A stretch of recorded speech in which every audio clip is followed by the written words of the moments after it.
Hi guys, तो इस video में हम देखेंगे कि वेरिएबल्स क्या होते हैं और हम वेरिएबल्स को कैसे क्रिएट कर सकते हैं। अब वेरिएबल एक कंटेनर की तरह होता है जिसमें हम कोई भी वैल्यू डाल देते हैं और हम जब चाहें उसे एक्सेस कर सकते हैं। अब हम यहाँ पर ये देखेंगे कि हम गो के अंदर वेरिएबल्स को कैसे बना सकते हैं। वेरिएबल को बनाने से पहले हम ये देख लेते हैं कि वेरिएबल्स के टाइप कितने होते हैं। एक तो होता है हमारे पास वेरिएबल बूलियन और दूसरा होता है हमारे पास इंटीजर्स और तीसरे होते हैं हमारे पास स्ट्रिंग और चौथे होते हैं हमारे पास फ्लोट्स। अब हम पहले बनाएंगे एक इंटीजर वेरिएबल। गो के अंदर वेरिएबल बनाने के लिए हम यूज़ करते हैं वॉर कीवर्ड। वॉर, उसके बाद वेरिएबल का नाम, जैसे कि मैं यहाँ पर देता हूँ एक्स, उसके बाद उसका डेटा टाइप। इसका मतलब ये है कि ये जो एक्स हम बना रहे हैं इस वेरिएबल का डेटा टाइप क्या होगा। जैसे कि मैं यहाँ पर दूँ इंट और उसके बाद इक्वल्स टू उसकी वैल्यू। अब इंटीजर्स क्या होते हैं? इंटीजर्स होते हैं होल नंबर, यानी कि ऐसे 15, 1500, 16। अब हम इस एक्स की वैल्यू को, जो हमारा एक्स कंटेनर है, उसकी वैल्यू को प्रिंट करवाएंगे। वो कैसे करवाएंगे? उससे पहले हम इंपोर्ट कर लेते हैं fmt, क्योंकि हमारा प्रिंट लाइन फंक्शन fmt के अंदर है। fmt डॉट प्रिंट लाइन और हमारा एक्स। तो ये देखिए इसने क्या वैल्यू रिटर्न की? एक्स। अब हम बनाते हैं फ्लोट वेरिएबल। फ्लोट वेरिएबल भी हम ऐसे बनाते हैं, लिखते हैं बॉर और उसके बाद वेरिएबल का नाम, जैसे कि मैं यहाँ पर देता हूँ f। अब इसके बाद हम लिखते हैं इसका डेटा टाइप। मैं यहाँ पर दे रहा हूँ फ्लोट 64 और इज इक्वल्स टू 15.2। अब हम इसको प्रिंट करवाते हैं, प्रिंट ln और बाय f। तो ये देखिए इसने क्या दिया हमें? 15.2 और 15। अब यहाँ पर देखें, हम फ्लोट वेरिएबल के अंदर इंटीजर वेरिएबल दे सकते हैं, यानी कि जैसे कि मैं यहाँ पर दूँ 15, तो ये हमें कोई एरर नहीं देगा। लेकिन अगर मैं यहाँ पर इंटीजर के अंदर कोई भी फ्लोट वैल्यू दूँ 15.2, तो ये देखिए अगर मैं इस प्रोग्राम का करूँ अब, तो देखिए ये हमें एरर दे रहा है। और मैं इसको एरेज कर दूँ और यहाँ पर दूँ मैं 15, यानी कि मैं अपने फ्लोट वाले वेरिएबल में 15 दूँ इंटीजर, तो ये देखिए ये हमें कोई भी एरर नहीं दे रहा। अब बनाते हैं एक स्ट्रिंग वेरिएबल। स्ट्रिंग्स क्या होती हैं? स्ट्रिंग एक लाइन ऑफ टेक्स्ट होता है जिसको हम कहते हैं प्रोग्रामिंग के अंदर स्ट्रिंग। अब यहाँ पर बनाते हैं स्ट्रिंग वेरिएबल, इसको नाम देते हैं एक्स एस और डेटा टाइप होगा string is equals to hey there. अब हम इनको प्रिंट करवा दें, प्रिंट लाइन एंड एस। तो ये देखिए इसने हमें है देयर आउटपुट दिया है। अब हम देखते हैं बूलियन। बूलियन दो तरह के होते हैं, एक होता है ट्रू और फॉल्स। ये कहाँ पर यूज आते हैं ये हम देखेंगे आगे चलकर, क्योंकि अभी बूलियंस की हमें कोई ज़रूरत नहीं है। अब हम यहाँ पर लिखेंगे वॉर भी, डेटा टाइप होगा इसका बूलियन बूल और इज इक्वल टू, ये दो तरह के होते हैं, एक होता है ट्रू, एक होता है फॉल्स। अब हम इस बी को प्रिंट कर लेते हैं fmt डॉट प्रिंट लाइन और बी। इसने हमें फॉल्स रिटर्न किया है।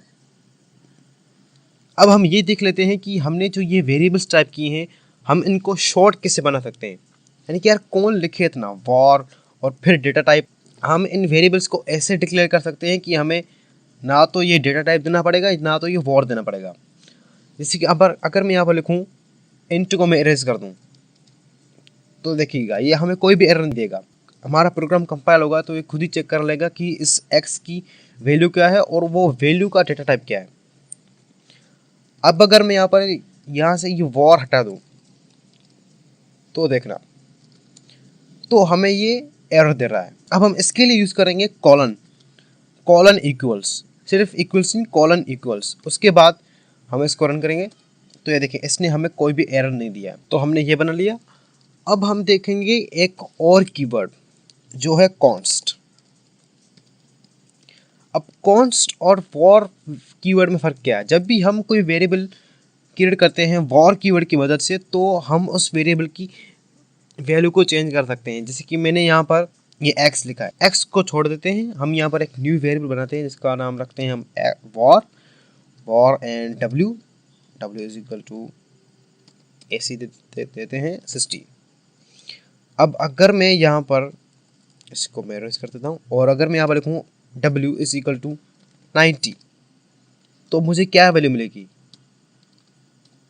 अब देखो यहाँ पर गो का एक रूल है कि जो भाई तूने वेरिएबल ये बनाया है तुझे इसको यूज़ करना ही होगा। जैसे कि मैंने यहाँ पर ये w बनाया, मैंने इसकी वैल्यू चेंज तो की लेकिन मैंने इसको प्रिंट नहीं किया है, यानी कि मैंने इसको कहीं भी यूज़ में नहीं लिया है। जैसे कि मैंने यहाँ पर f बनाया फ्लोर 64, उसको मैंने प्रिंट किया। अगर मैं इसको प्रिंट स्टेटमेंट हटा दूँ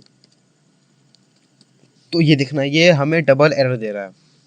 इसका मतलब सिंपली ये है कि जो भी हम वेरिएबल बनाते हैं अगर तो हम उसको यूज़ में नहीं ले रहे हैं तो गो हमें एरर थ्रो करेगा।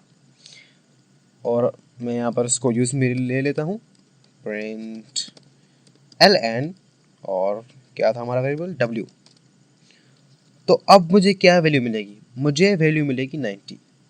क्यों? क्योंकि मैंने यहाँ पर तो इसकी वैल्यू 60 डिक्लेयर की, लेकिन आगे चलकर मैंने इसकी वैल्यू को इनिशियलाइज कर दिया 90 से। लेकिन ये हम तभी कर सकते हैं जब हम अपना वेरिएबल वॉर कीवर्ड की मदद से बना रहे हैं। अब हम देखते हैं कॉन्स्ट को। कॉन्स्ट और ये भी सेम ही है वॉर की तरह, लेकिन इसका डिफरेंस ये है कि हम जब भी वेरिएबल बनाते हैं कॉन्स्ट की मदद से तो हम आगे चलकर उसकी वैल्यू नहीं इनिशियलाइज कर सकते किसी के साथ भी। अभी मैं आपको समझाता हूँ। जैसे कि मैं यहाँ पर दूँ वॉर इंट नहीं in और इज इक्वल टू 90 और मैं इसको प्रिंट करूं fmt dot print line dot print line and क्या था n। अब ये देखें इसने हमें क्या दी? 90 वैल्यू दी। 90 नहीं, मैं इसको 50 कर देता हूँ, ओ 50 भी नहीं 80 कर देता हूँ, 990 कर देता हूँ।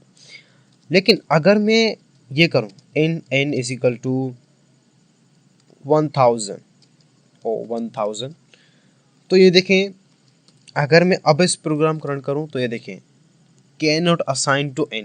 ये कह रहा है कि भाई तूने जो वेरिएबल बनाया है n, वो एक कांस्टेंट वेरिएबल बनाया है तूने, उसकी वैल्यू नहीं चेंज हो सकती। लेकिन जो दूसरे जो हमने w वेरिएबल बनाया था वो बनाया था हमने वॉर कीवर्ड की मदद से, और वॉर कीवर्ड हमें अथॉरिटी देता है कि हम जो भी वैल्यू है उस वेरिएबल की हम चेंज कर सकते हैं, लेकिन कॉन्स्ट के साथ ऐसा नहीं कर सकते हम।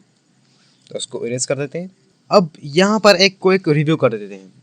पहले हमने क्या बनाया? पहले हमने बनाया एक इंटीजर वेरिएबल, उसके बाद बनाया हमने एक फ्लोट वेरिएबल, उसके बाद बनाया हमने स्ट्रिंग और उनको प्रिंट करवाया, और हमने एक बूलियन वेरिएबल बनाया। फिर हमने देखा कि हम उन वेरिएबल्स को शॉर्ट में कैसे लिख सकते हैं, यानी कि यार कौन लिखे वॉर इंट और डेटा टाइप, हम इस सिंपल फॉर्म में भी लिख सकते हैं। फिर हमने देखा कॉन्स्ट वेरिएबल और वॉर वेरिएबल का डिफरेंस क्या है। तो सही दोस्तों, आज के लिए इतना ही, मिलते हैं अगली वीडियो में। और अगर ये पूरी चीट शीट, ये पूरा सोर्स कोड चाहिए तो मैं इसका लिंक डिस्क्रिप्शन में दे दूंगा।